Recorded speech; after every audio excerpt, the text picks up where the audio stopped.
कितना महत्व है वास्तु का? देखिए, प्रकृति के साथ सामंजस्य स्थापित करने की जो कला है, इसको वास्तुशास्त्र के लोग बोलते हैं। और इससे संबंधित बहुत सी कथाएँ हैं। इसका आध्यात्मिक पक्ष है और उसके साथ साथ प्रैक्टिकल और व्यावहारिक पक्ष भी है। तो ये जो इसका आध्यात्मिक पक्ष है, इसको समझाना, इसके अंदर अर्थात वो ब्रह्म जिज्ञासा, ब्रह्म को जानने की जिज्ञासा रखना, तो ब्रह्म से संबंधित जितनी भी चीज़ें हम लोगों की हैं उसको समझना, उसको समझाना, शरीर का कल्याण करना, आत्म का कल्याण करना और उसके साथ साथ में समाज के साथ समरसता बना करके जीवन को जीना, यही वास्तव्य करना वास्तु इसी का नाम है। और इसी से संबंधित जो छोटी छोटी हरी कथाएँ हैं, इसको हम इसको लेकर के चलते हैं। बजाज हिंदुस्तान शुगर जो है, इसके द्वारा इस तरह का सभा आयोजन करें, यहाँ का स्थानीय जो किसान है क्या संबंध है? देखिए, हमारी इच्छा है कि सभी लोग बाग सनातन के साथ में जुड़े।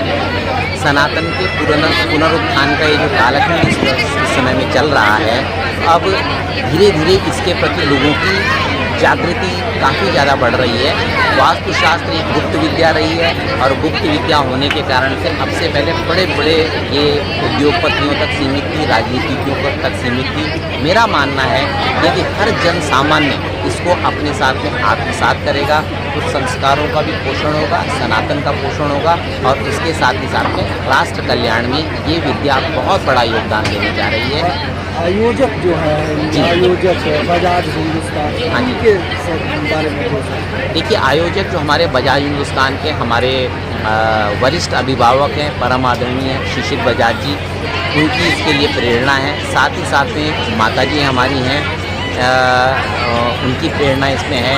कुशाग्र जी इसके बारे में बार बार हम लोगों को उत्प्रेरित करते रहते हैं। तो उन्हीं सब लोगों के संपूर्ण बजाज परिवार की प्रेरणा के साथ में, क्योंकि बजाज परिवार एक क्रांतिकारी परिवार है। जमुना लाल जी बजाज से ये डीएनए आरंभ होता है। तो इसमें राष्ट्र रक्षण के साथ साथ में धर्म रक्षा, धर्म की रक्षा होती है तो धर्म राष्ट्र की रक्षा करता है, धर्म हम सबकी चीज़ों की रक्षा करता है। तो इसको आगे बढ़ाना, और ख़ास तौर पे जो हमारा उत्तर प्रदेश है, ये एक उत्तम प्रदेश है।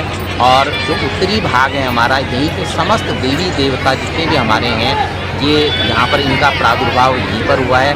उत्तराखंड की तलहटी में हमारा बसा हुआ उत्तराखंड है, देवभूमि के नीचे है। तो यहीं से हम इस कार्य को आरंभ कर रहे हैं और प्रयास रहेगा कि आगे चल करके अन्य जगहों पे भी हम इसको करेंगे। अभी तक मैं हमारी शुगर की 14 यूनिटों में और उसके साथ ही साथ में ललितपुर पावर जनरेशन, ये जो हमारी ललितपुर में कंपनी है, यहाँ पे इन कथाओं को कर चुका हूँ और आगे जैसे हरी इच्छा होगी उस हिसाब से आगे। मेरा नाम सुशील बलूनी है और मैं लगभग पिछले 25 वर्षों से स्थापत्य और वास्तु के ज्ञान के माध्यम से जितने भी हमारे छोटे बड़े उद्योग इत्यादि हैं उनके साथ में जुड़ा हुआ हूँ, जन सामान्य के साथ में जुड़ा हुआ हूँ। और इस विषय के ऊपर में कथा करने वाला मैं राष्ट्र का अंतर्राष्ट्रीय स्तर पर प्रथम व्यक्ति हूँ। मैं भारतवर्ष में भी और भारत से बाहर जाकर भी इन कथाओं को करता हूँ। इसमें सिंपल यही है, बहुत सरलता से आप समझिए कि अथातो ब्रह्म जिज्ञासा, ये वेदांत का प्रथम सूत्र है।